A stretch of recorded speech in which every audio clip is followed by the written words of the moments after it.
And Mike, as we said, there was some suspense whether the president was going to talk to the press. I think sometimes for these late night exits from the White House, that's not always the case.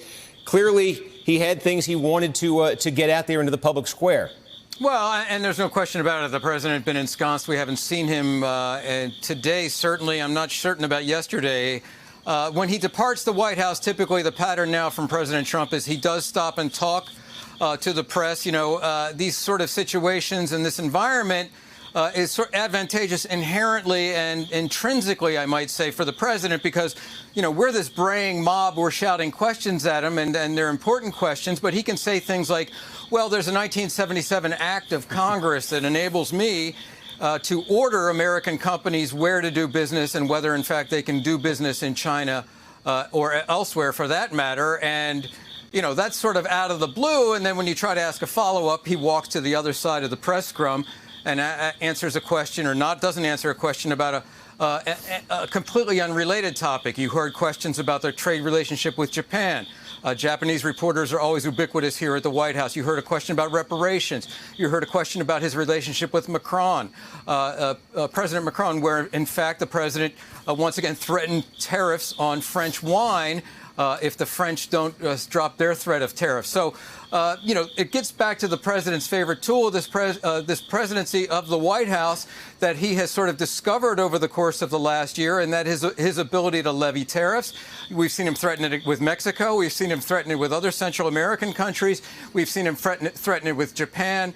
And now, we're seeing him, it actually happen with China. And so a tumultuous time here at the White House.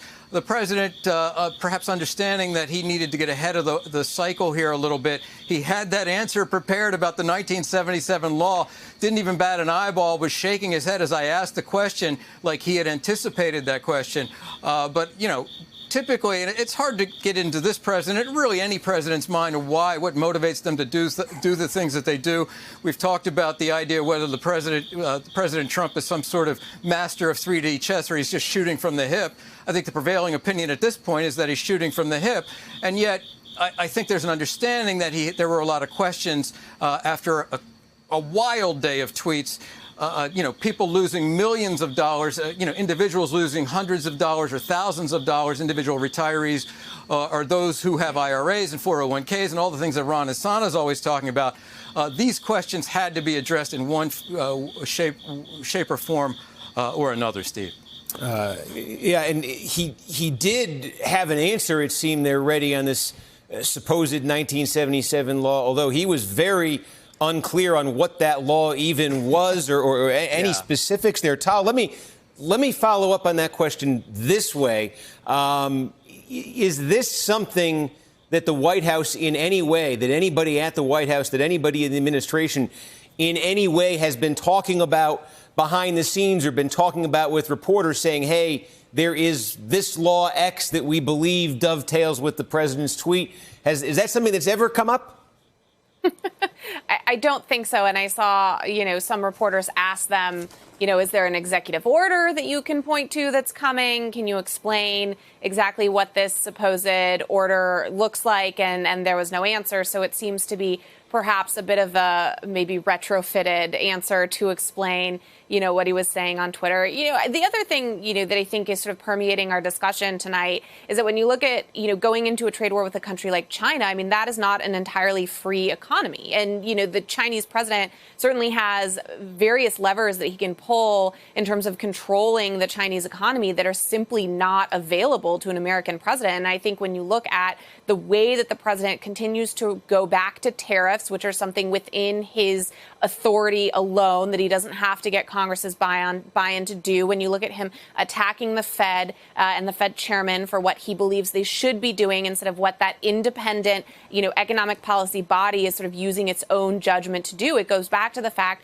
that we've seen time and time again that President Trump seems to be grasping for powers that the American presidency simply doesn't have. And so this is sort of all coming to a head with the economy, where he just doesn't have the levers to sort of control the American economy economy the way that China does, and yet he's gotten us into this sort of, head-to-head matchup with them. And so, you see these sort of things playing out in real time as he looks for ways that he can perhaps make a dent or steer the ship in the direction he would like it to go.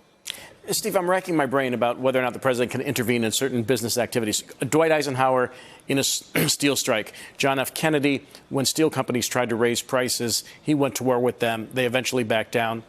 Ronald Reagan fired air traffic controllers to break that union. Those are the only three major interventions that I could think of among presidents in our period. The risk here, U.S. companies can pick up and move somewhere else. The president hasn't thought about that. Irrespective of what legislation may exist, they can re-domicile and no longer, now, of course, they'd face tariffs and other retaliatory measures, but they can leave if they so choose, even if you would decide. Steve, John, go ahead. Yeah. I was just going to say it's important to remember that the Congress has spent many decades giving lots of powers to the president that are unused.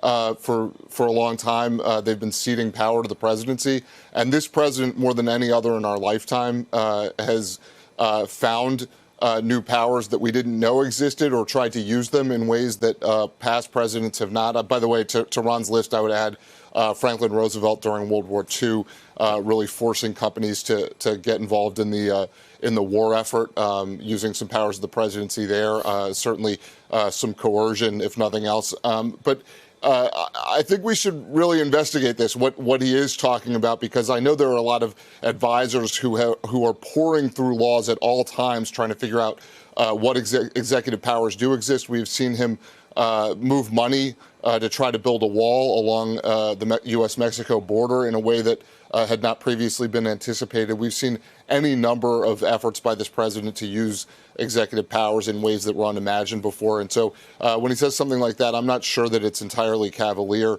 He has probably come from a briefing with an advisor or somebody who has gotten in his ear, who read something and believes that it can be applied in that way. And we're now looking at a court system that has recently been stacked with federal judges appointed by this president and confirmed by a Senate that is very favorable to this president.